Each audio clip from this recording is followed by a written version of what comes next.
ইরানের পারমাণবিক ইস্যুতে যুক্তরাষ্ট্র ইসরায়েলের উচ্চ পর্যায়ের বৈঠক।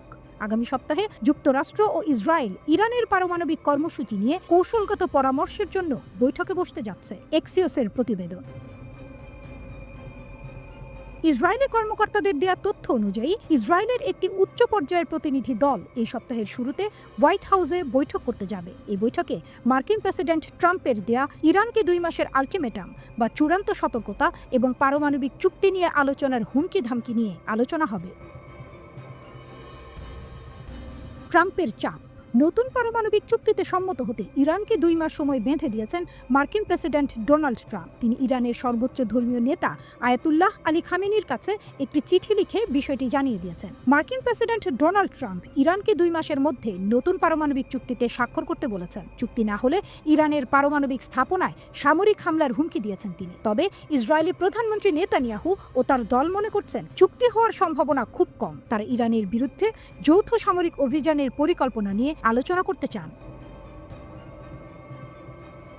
কে কে থাকবেন বৈঠকে? ইসরায়েলি দলের নেতৃত্ব দেবেন নেতানিয়াহুর শীর্ষ উপদেষ্টা ও কৌশলগত বিষয়ক মন্ত্রী রন ডারমার এবং জাতীয় নিরাপত্তা উপদেষ্টা জাচি হানেকবি। এছাড়া ইসরায়েলের জাতীয় নিরাপত্তা পরিষদ, সেনাবাহিনী, গোয়েন্দা সংস্থা মোসাদ, পররাষ্ট্র ও প্রতিরক্ষা মন্ত্রণালয় এবং পারমাণবিক শক্তি কমিশনের জ্যেষ্ঠ প্রতিনিধিরাও বৈঠকে থাকবেন। মার্কিন দলের নেতৃত্বে থাকবেন ট্রাম্পের জাতীয় নিরাপত্তা উপদেষ্টা মাইক ওয়ালটস। মার্কিন পররাষ্ট্র মন্ত্রণালয়, পেন্টাগন এবং গোয়েন্দা সংস্থার প্রতিনিধিরাও যোগ দেবেন।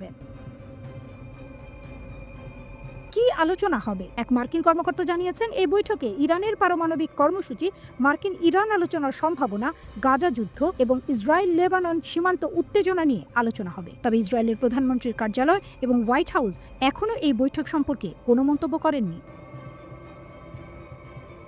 পেছনের ইতিহাস। যুক্তরাষ্ট্র ইসরায়েলের এই কৌশলগত পরামর্শ গোষ্ঠী এসসিজি গঠিত হয়েছিল 2009 সালে তৎকালীন প্রেসিডেন্ট ওবামার আমলে। ইরানের পারমাণবিক কর্মসূচি ও আঞ্চলিক কর্মকাণ্ডের বিরুদ্ধে যুক্তরাষ্ট্র ও ইসরায়েলের সমন্বিত কৌশল, গোয়েন্দা তথ্য শেয়ার এবং নীতি নির্ধারণের জন্য এই ফোরাম তৈরি করা হয়। গত 7 অক্টোবর হামাসের হামলার পর এই গোষ্ঠীর আলোচনার পরিধি বাড়ানো হয়। বর্তমানে এটি গাজা ও লেবানন যুদ্ধ নিয়ে আলোচনার প্রধান প্ল্যাটফর্মে পরিণত হয়েছে।